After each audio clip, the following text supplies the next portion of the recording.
Hi guys, எல்லாருக்கும் வணக்கம். இன்றைக்கி நான் என்ன கொண்டு வந்திருக்கேன்னா வெண்டைக்காய் ஸ்டஃப்டு ஃப்ரை கொண்டு வந்திருக்கேன். இது நான் வீட்டில் அடிக்கடி நான் பண்ணுவேன், ரொம்ப பிடிக்கும் பிள்ளைங்களுக்கு. அது எப்படின்னா உடச்ச கடலை நல்லா குறைன்னு அரைச்சி வச்சிடலாம். உடச்ச கடலை இல்லைன்னா வேர்க்கடலையும் பண்ணலாம், ரொம்ப நல்லாயிருக்கும். உடச்ச கடலை நல்லா குறைன்னு அரைச்சா போதும். அதுக்கப்புறம் 1 ஸ்பூன் தனி மிளகாத்தூள், ஒரு 1/4 ஸ்பூன் கரம் மசாலா, இஞ்சி பூண்டு பேஸ்ட்டு, அப்புறம் தேவையான அளவு உப்பு நல்லா போட்டு தண்ணியெலாம் எதுவுமே போடாமல் பனைஞ்சி எடுத்துக்கோங்க. நல்லா பவுடர் மாதிரி எல்லாத்தையும் மிக்ஸ் பண்ணிக்கோங்க. பண்ணிவிட்டு நல்லா வெண்டைக்காவை மேலேயும் கீழே கார்னர்லேயும் நல்லா கட் பண்ணிவிட்டு நடுவில் அப்படியே கீறிட்டு முடிஞ்சால் 2-3 விதை கூட எடுத்துருங்க. அதை எடுத்துகிட்டு பண்ணோன்னா ரொம்ப வழவழப்பு இல்லாமல் இருக்கும். உள்ளே அந்த பாலாக இருக்கும் பார்த்திங்களா, அந்த விதை எடுத்துட்டோம்னா நமக்கு நல்லா கிறிஸ்பியாகவும் இருக்கும். அது இருந்தால் கொஞ்சம் வழவழப்பு தன்மை வரும். ஸோ அதை லைட்டாக சும்மா கொஞ்சமாக எடுத்துக்கங்க. நான் ரொம்ப எடுக்க மாட்டேன், ஆனால் கொஞ்சமாக எடுத்துகிட்டு போட்டோன்னா கொஞ்சம் நல்லா கிறிஸ்பியாக இருக்கும். நல்லா ஸ்டஃப் பண்ணி வச்சுடுங்க.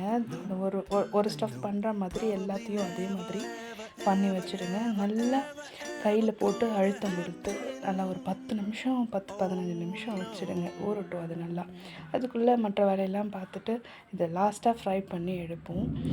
தவாவில் எண்ணெய் ஊற்றி இதை ஒன்றா போட்டு வறுத்து எடுக்க வேண்டியதான்.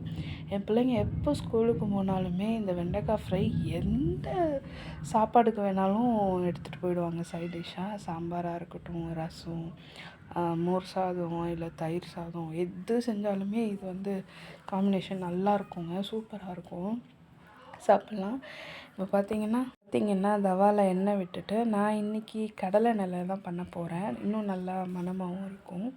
எல்லாம் ஒன்றா இந்த மாதிரி போட்டு நல்லா ஃப்ரை பண்ணி எடுங்க.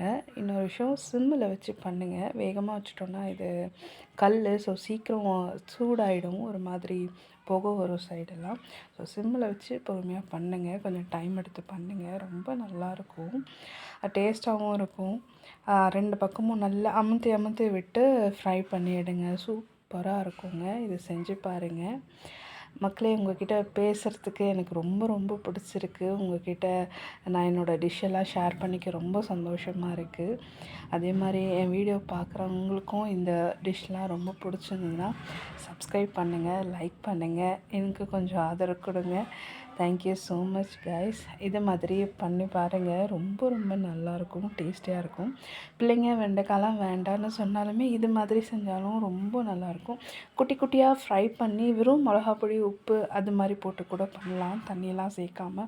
அதுவுமே ரொம்ப நல்லாயிருக்கும். இது கொஞ்சம் மசாலாலாம் போடுறாமல் இன்னும் டேஸ்ட்டாக இருக்கும், அந்த ஃபிஷ் ஃப்ரை மாதிரி ரொம்ப நல்லாயிருக்கும். இதை செஞ்சு பாருங்கள், உங்களுக்கு பிடிச்சிருந்ததுன்னா லைக் பண்ணுங்கள். Thank you guys.